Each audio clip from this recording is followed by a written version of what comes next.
بسم اللہ الرحمن الرحیم۔ اللہ تبارک و تعالیٰ کے پاکیزہ نام سے آغاز کرتے ہیں جو بہت مہربان نہایت رحم والا ہے۔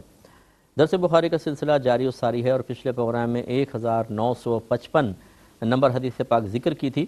اگلے باب کی طرف آتے ہیں۔ بابن یفطر بما تیسر علیہ بالماء وغیرہ،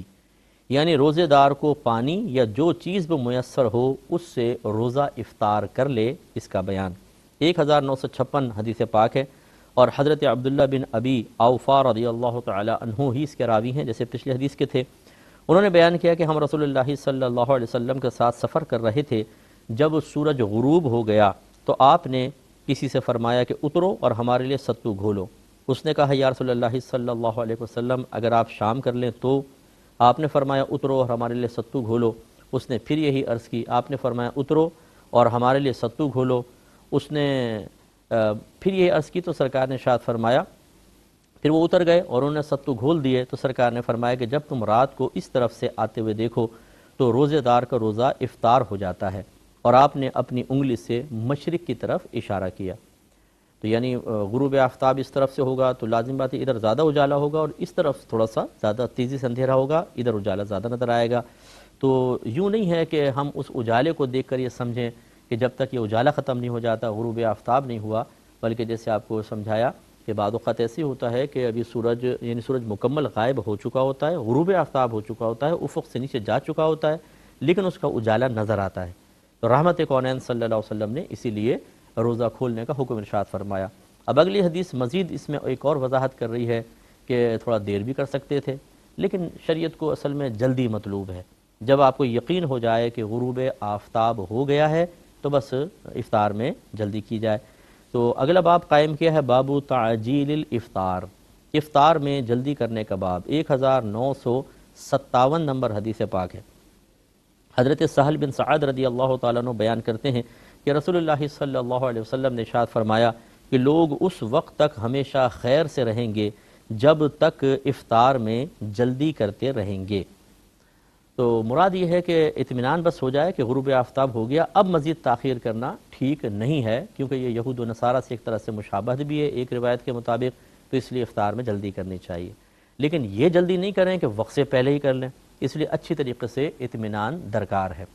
تو ہمارے بہت سارے بھائی بہن باہر سے ہمیں سن رہے ہیں، ان کے لیے ہماری گزارش ہے کہ جب آپ اپنے علاقے میں افطار کے معاملے میں علماء کے مابین یا مساجد کے مابین اختلاف محسوس کریں تو احتیاط کا تقاضا یہ ہے کہ جو سب سے آخر میں روزہ کھلوا رہا ہو اس کا قول لیجئے گا یا ان کی بات سن لیجئے گا، یہ سب سے بہتر ہے، کیونکہ پہلے والے میں اگر کوئی جلدی کھلوا رہا ہے تو اس میں یہ احتمال ہو سکتا ہے کہ ہو سکتا ہے وقت سے پہلے ہو یا کیا، لیکن جو بعد میں کر رہا ہے تو وہ بالکل مطمئن ہے کہ دوسرے کم از کم اس پہ تو متفق ہے کہ ہاں اس وقت تک تو بالکل افطار کا ٹائم ہو ہی جائے گا۔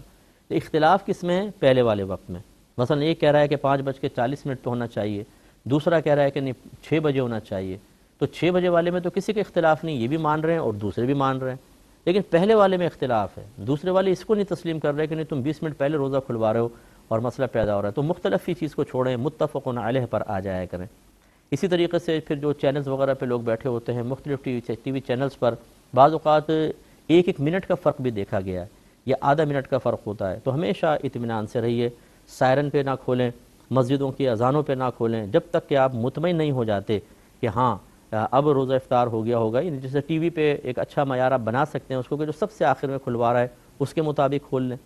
اس کے علاوہ آپ کے پاس کوئی مستند نمازوں کی اوقات کا کیلنڈر ہونا چاہیے، اس میں آپ دیکھیں غروب آفتاب کیا لکھا ہوا ہے، اس سے احتیاطاً 1 منٹ زیادہ آگے کر کے کھولیں تو انشاءاللہ عز و جل کبھی بھی پریشانی نہیں ہوگی۔ تو بس یہ اطمینان ہو جائے، اس کے بعد تاخیر نہیں کرنی چاہیے، یہ گویا کہ حدیث کا حاصل اور خلاصہ ہے۔ یہ مطلب نہیں ہے کہ ابھی اطمینان بھی نہیں ہوا اور افطار میں جلدی کر ڈالیں۔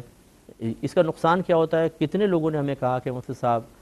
باہر جو تھے بچے کھیل رہے تھے اور کسی نے غروب آفتاب سے چند منٹ پہلے شرارتاً منہ سے سائرن کی آواز نکال دی،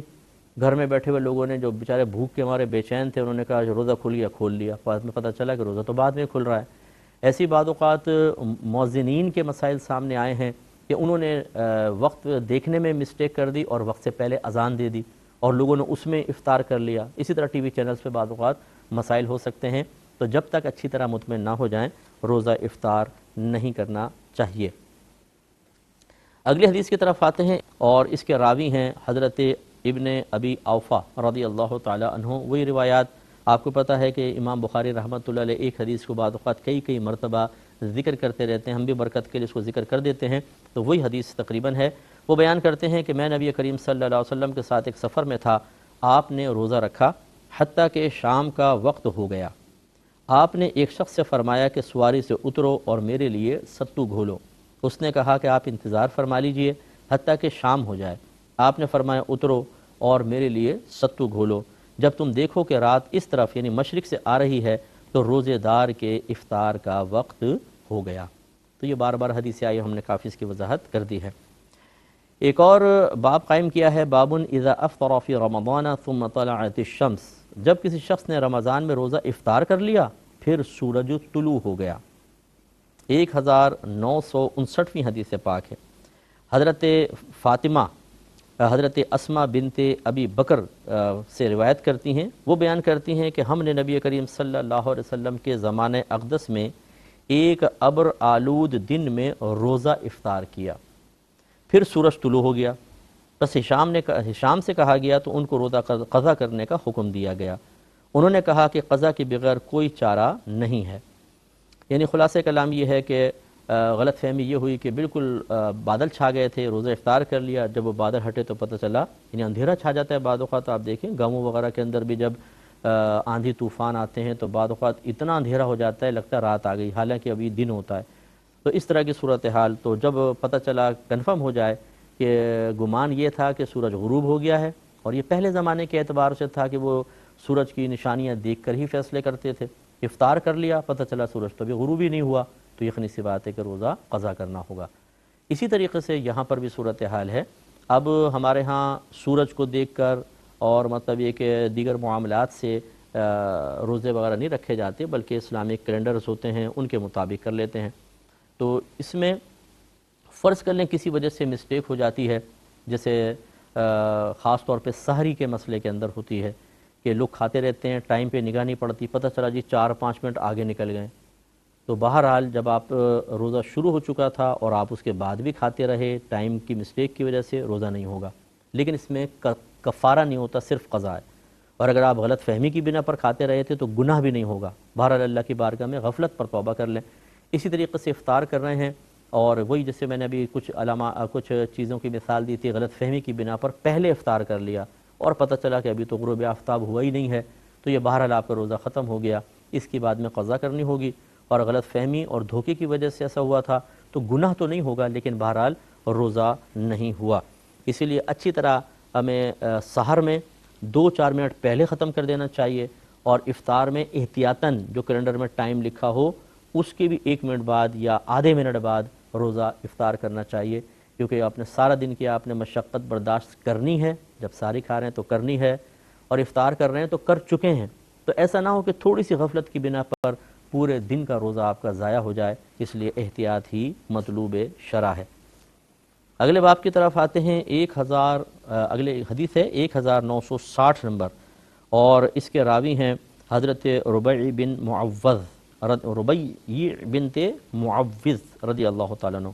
انہوں نے بیان کیا کہ نبی کریم صلی اللہ علیہ وسلم نے 10 محرم کی صبح کو انصار کی بستیوں میں یہ پیغام بھیجا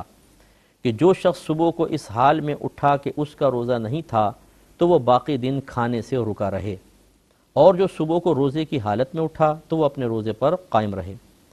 حضرت ربیع فرماتے ہیں کہ ہم اس کے بعد روزے رکھتے تھے اور ہم اپنے بچوں کو بھی رکھواتے تھے، اور ہم ان کے لیے رنگین اون کی گڑیاں بناتے تھے، بس جب ان میں سے کوئی کھانے کے لیے روتا تو ہم اس کو وہ گڑیاں دے دیتے، یہاں تک کہ افطار کا وقت آ جاتا۔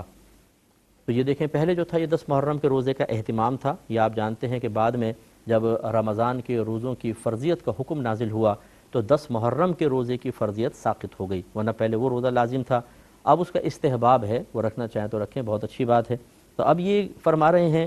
کہ سرکار صلی اللہ علیہ وسلم نے 10 محرم کی صبح کو انصار کی بستیوں میں پیغام بھیجا کہ جو شخص صبح اس حال میں اٹھائے کہ اس کا روزہ نہیں تھا تو وہ باقی دن کھانے سے رکا رہے، اس کا مطلب تم پہ روزہ لازم ہے، رکھنا ہوگا، اور جو صبح روزے کی حالت میں اٹھا تو اپنے روزے پر قائم رہے۔ تو یہ معلوم یہ ہوا کہ جب فرض کر لیں کہ اس وقت کے طرف آ جائیں جیسے رمضان کے روزوں کی فرضیت نازل ہوئی اور کوئی رات کو یعنی اگلے اب رمضان شروع ہونا ہے، فرضیت کا حکم نازل ہو گیا، اب جس نے روزے کی حالت میں صبح کی ہو تو روزے رکھے گا، جس نے نہیں کی اور ابھی کچھ کھایا پیا نہیں تو اس کو فرض ہے کہ وہ روزہ شروع کرے۔ اسی طریقے سے فقہ حنفی کے روشنی میں اگر کوئی رات کو نیت نہ کر سکا اور وہ سوتا رہ گیا حتیٰ کہ اس کی صبح آنکھ کھلی تو وہ زوال آفتاب سے پہلے پہلے روزے کی نیت کر سکتا ہے، بشرطے کہ اس نے دن میں جان بوجھ کر کوئی چیز نہیں کھائی ہو۔ اس میں اور بھی اس کی لاجک ہے، اس کی دلیل ہے پوری، لیکن وہ عوام الناس کے سمجھنے کے لیے بہت دشوار ہے، اس لیے فقط میں آپ کو مسئلہ ذکر کر رہا ہوں کہ رمضان میں بھی اگر کوئی سوتا رہ گیا اور اس کی صبح 7 یا 8 بجے آنکھ کھلتی ہے تو یہ نہیں ہے کہ آپ کہیں کہ وہ آج تو روزہ نکل گیا، آپ اب بھی روزہ رکھ سکتے ہیں لیکن آپ کھائیں گے پیئیں گے کچھ نہیں، اگر جان بوجھ کے کھا پی لیا تو روزہ نہیں ہوگا۔ اور یہ ارادہ نہیں کریں گے کہ میں ابھی سے روزے سے ہوں، بلکہ آپ یہ نیت کریں گے میں صبح صادق سے ہی روزے سے ہوں، اور پھر سارا دن آپ ایسے ہی گزاریے۔ اور یہ کہتے ہیں اگر ہم اپنے بچوں کو بھی روزہ رکھواتے تھے، یہ بڑی پیاری بات ہے، ہمارے ہاں آج کل ایسا نہیں ہوتا ہے۔ اب بچے کیا، بچوں کے باپ روزے نہیں رکھ رہے ہیں، یعنی ایسے نوجوان جن کی نئی نئی شادیاں ہوتی ہیں یا ہٹے کٹے نوجوان، میں یو ایس میں تھا تو میں نے روزے کے بارے میں کہا تو ایک نوجوان جس کی ماشاءاللہ اچھی باڈی تھی اور وہ کہنے لگا کہ صاحب ہمت نہیں ہوتی روزے رکھنے کی، آپ اندازہ کیجئے کہ یہ صورتحال ہے۔ تو یہ جو نبی کریم صلی اللہ علیہ وسلم نے حکم ارشاد فرمایا کہ جب بچہ 7 برس کا ہو جائے تو اس کو نماز کا حکم دو اور 10 برس کا ہو جائے تو مار کر نماز پڑھاؤ، تو علماء فرماتے ہیں یہاں بہت پیاری بات انہوں نے ارشاد فرمائی کہ یہ اس لیے نہیں ہے کہ یہ نماز ہے اس لیے حکم دو، اس لیے مار کر پڑھاؤ، بلکہ اس لیے کہ وہ فرض ہے، عنقریب فرض ہونے والی ہے، اس لیے بچے کو پہلے سے عادی بناؤ۔ اس کا مطلب ہے کہ مسئلہ نماز کا نہ ہوا، فرضیت کا ہوا، تو پھر فرضیت تو روزے کے ساتھ بھی ہے۔ اس لیے معلوم یہ ہوا کہ نبی کریم نے ذکر تو نماز کا فرمایا ہے لیکن اشارہ کر دیا ہے کہ یہاں اصل میں نماز مقصود نہیں بلکہ فرض مقصود ہے کہ بچے کو بالغ ہونے سے پہلے فرائض کی ادائیگی کا عادی بناؤ۔ تو اس لیے علماء نے بیان فرمایا کہ اگر کوئی بچہ 7 برس کا ہوگا اور روزہ رکھنے کی طاقت رکھتا ہوگا تو اس کو کہا جائے گا کہ روزہ رکھو، اور اگر بچہ 10 برس کا ہو جائے تو پھر اس کو سختی سے روزہ رکھوایا جائے گا بشرطے کہ وہ روزہ رکھنے کی طاقت رکھتا ہو۔ نماز میں تو طاقت کی قید اس لیے نہیں ہے کہ ہلکی سی مشقت والی عبادت ہے، لیکن روزہ بہرحال پورے دن بھوکا پیاسا رہنا، اور خصوصاً باہر کے ملکوں میں جو ہمارے بھائی بہن رہتے ہیں ان کے روزے بڑے طویل ہوتے ہیں۔ لیکن اگر بچوں کا اسکول جانے کا معاملہ نہیں ہے، نابالغ بچے اسکول جانے کا معاملہ نہیں ہے، چھٹیاں ہیں، گھر پر ہیں اور یا اسکول بھی گئے ہیں اور اتنی طاقت ہے بچے میں کہ وہ آسانی سے روزہ پورا کر سکتا ہے، تو پھر یاد رکھیں یہ جو بیجا شفقت ہے کہ نہیں نہیں چھوڑ دو، رہنے دو، رکھ تو سکتا ہے لیکن میرا بچہ سارا دن بھوکا رہے گا، نہیں نہیں بھئی بعد میں رکھ لے گا، بڑا ہونے کے بعد دیکھا جائے گا۔ آپ کی جتنی اپنے بچے کے ساتھ رحمت اور شفقت ہے نا، نبی کریم صلی اللہ علیہ وسلم کی اپنی امت کے ساتھ اس سے 1000 گنا زیادہ رحمت اور شفقت کا معاملہ ہے، لیکن وہی رحمت للعالمین آپ کو کہہ رہے ہیں بچہ 7 برس کا ہو جائے تو اس کو نماز کا حکم دو، 10 برس کا ہو جائے تو مار کر نماز پڑھاؤ۔ اس کا مطلب ہے کہ یہ لاڈ پیار محبت عبادات کے معاملے میں نہیں چلے گا۔ اس لیے علماء نے فرمایا کہ باپ اگر 7 برس کی عمر میں بچے کو نماز روزے کا حکم نہ دے گناہ گار ہوگا، اور 10 برس میں نہ دے تو اور زیادہ گناہ گار ہوگا۔ اچھا فرض کر لیں والد صاحب کہتے ہیں بیٹا نماز پڑھو روزہ رکھو 7 سال کے بچے کو، وہ نہیں رکھتا، 10 برس کا ہو جائے سختی سے کہتے ہیں تب بھی نہیں رکھتا، تو بچہ تو گناہ گار نہیں ہے کیونکہ وہ تو مکلف نہیں ہوا۔ یہ تو شریعت نے، نبی کریم صلی اللہ علیہ وسلم نے اس کو بلوغت سے پہلے فرائض کا عادی بنانے کے لیے ارشاد فرمایا تھا، لہذا وہ گناہ گار نہیں ہے۔ اور اب اس صورت میں کہ باپ نے کہا بچے نے نہیں مانا، باپ بھی گناہ گار نہیں ہے کیونکہ اس کو کہنا تھا، زبردستی کروانا نہیں تھا۔ 7 سال کی عمر میں آپ کو کہنا ہوگا، 10 سال میں واقعی سختی کے ساتھ کہنا ہوگا، جس کو نبی کریم نے مار سے تعبیر فرمایا، تو یہ نہیں کہ ڈنڈا اٹھا کے مارے، ہلکا بہت دھمکائیں اس کو بچے کو کہ نماز پڑھو روزہ رکھو۔ تو اگر باپ نے ایسا کیا اور بچے نے نہیں کیا، بچہ بھی گناہ گار نہیں کیونکہ تو نابالغ ہے، اور باپ بھی بری ذمہ ہو گیا کیونکہ اس نے حکم شرع پورا کیا۔ لیکن اگر بچہ نماز پڑھ سکتا ہے، روزہ رکھ سکتا ہے اور باپ 7 سال کی عمر میں حکم نہیں دیتا، 10 برس کی عمر میں سختی نہیں کرتا، یاد رکھیں کہ حکم شرع پامال کرنے کی بنا پر باپ اب گناہ گار ہوگا۔ لیکن کیا بچہ گناہ گار ہوگا؟ بچہ اب بھی گناہ گار نہیں ہوگا کیونکہ وہ نابالغ ہے، لیکن اب باپ گناہ گار ہوگا کیونکہ اس نے نبی کریم صلی اللہ علیہ وسلم کے حکم پر عمل نہیں کیا۔ ایسی جو گھر کی بہنیں ہیں ہماری مائیں جن کو ہم کہہ سکتے ہیں، یہ ویسے تو والد سے خطاب ہے بظاہر لیکن ماں بھی اس کی مکلفہ ہے۔ کلکم راعٍ وکلکم مسئول عن رعیتہ، تم میں سے ہر شخص نگہبان ہے، اس سے اس کی رعایا کے بارے میں کویسچن ہوگا۔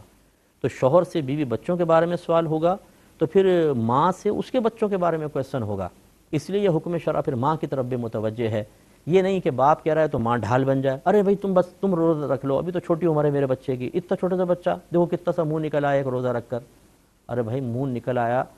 تو اگر روزہ نہ رکھ کے منہ اتنا بڑا ہو جاتا، نہ نکلتا تو کون سا کمال ہو جاتا، اور اتنا سا ہو گیا تو کون سا دنیا اور آخرت کا نقصان ہو گیا۔ روزے سے تو صحت ملتی ہے،